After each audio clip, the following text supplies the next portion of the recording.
Hi, AD. I'm Emma Chamberlain, and welcome to my house. I've been waiting for this moment my whole life. Please come in. Today we are rating YouTuber, podcaster, and all-around social media influencer Artie worth $12 million.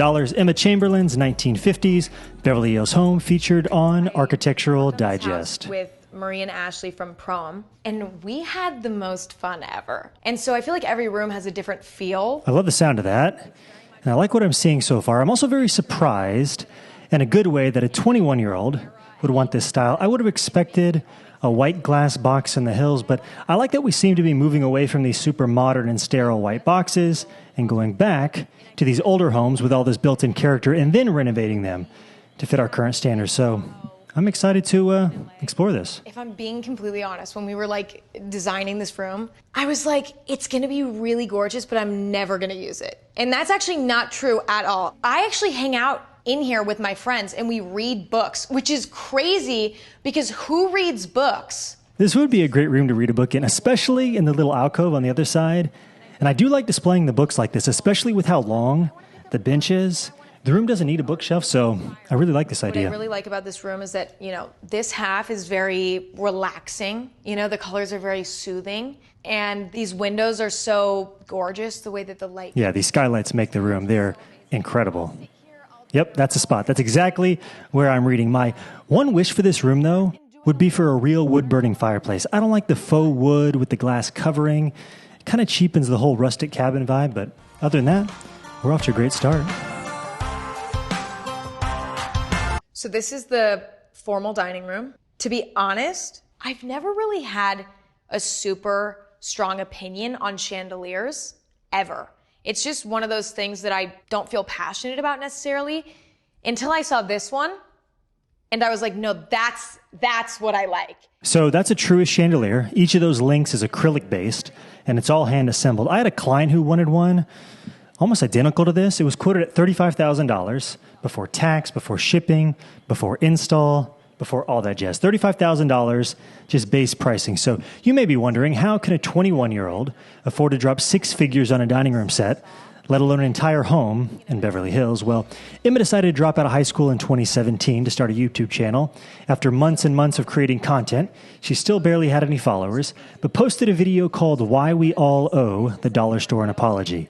And that video just took off. From there, the YouTube algorithm did its thing. She was gaining over 100,000 new subscribers each month.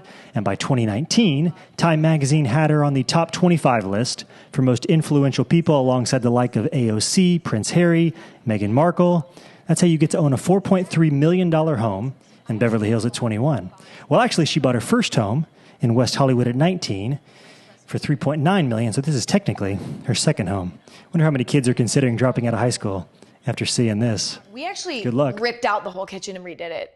And then we kind of had this blank canvas. And so I think it really started with this marble. My favorite aspect of the kitchen is the window over the sink. This landscaping coming through makes it look like an actual painting.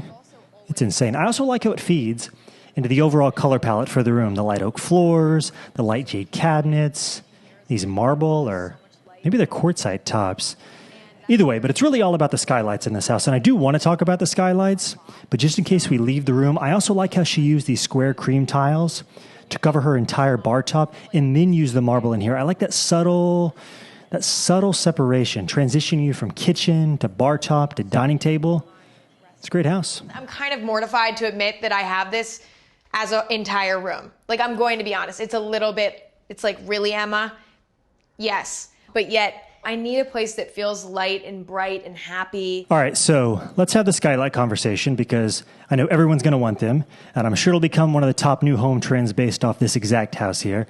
That's just how these things work. The problem is I've rarely seen a skylight that isn't either causing problems or in the process of causing one. You got to think of a skylight as a window installed at an angle on your roof.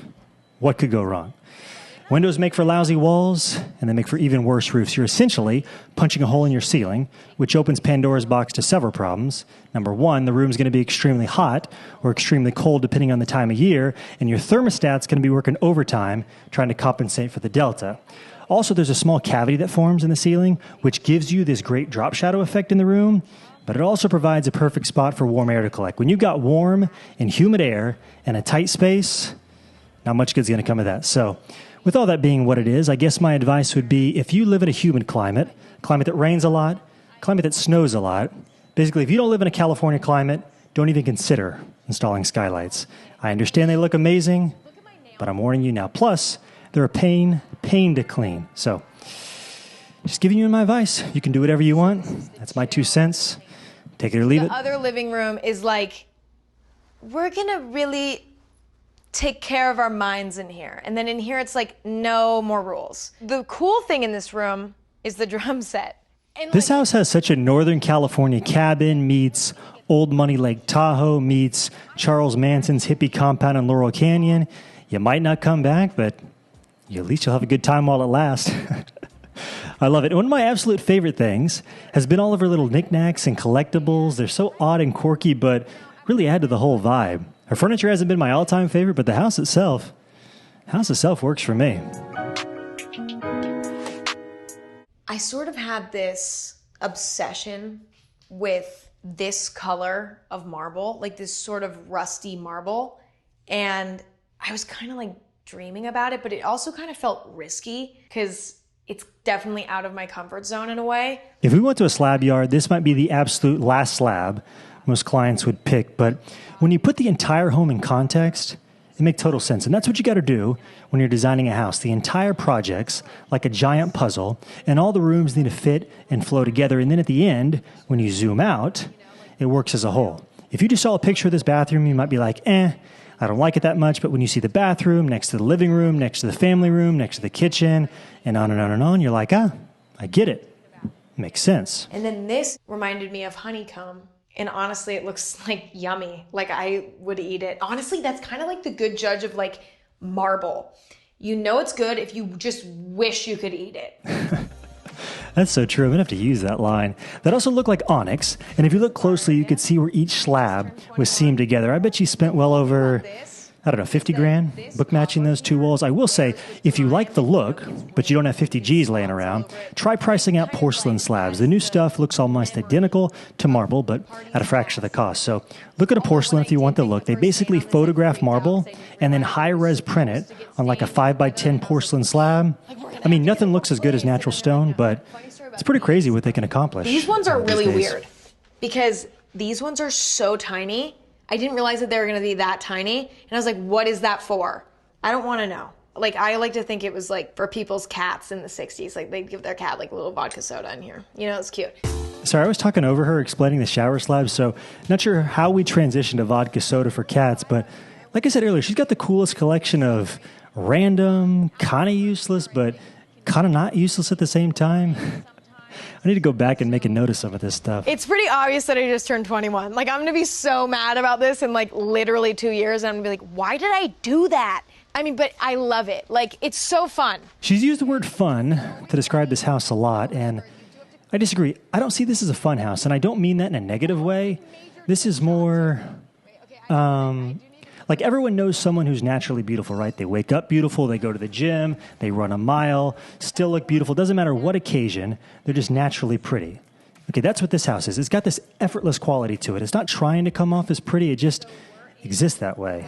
Does that make sense? At least that's how I see this. This bathroom was fully inspired by the feeling inside of a sailboat. All right, I'm ready to score this house. My favorite part about this whole thing is Emma's got like 1 billion followers who are most likely going to see this house, and it just might inspire them to say, I don't want an ultra-modern white box. I want to renovate a 1950s home one day, just like Emma here. It reminds me of, what's his name? I'm drawing a blank. I think he was the CEO of StubHub, or one of those ticketing sites.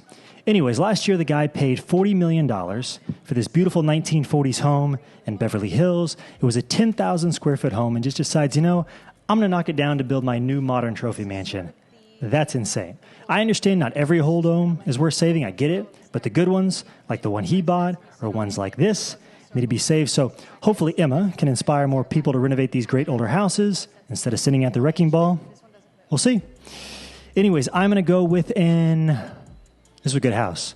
8.4 stars is the score. Really, the only thing holding it back was the furniture. But other than that, very good score, very good house. Let me know what you guys think. Hit the like, subscribe. See you in the next video. Bye. Love you, AD.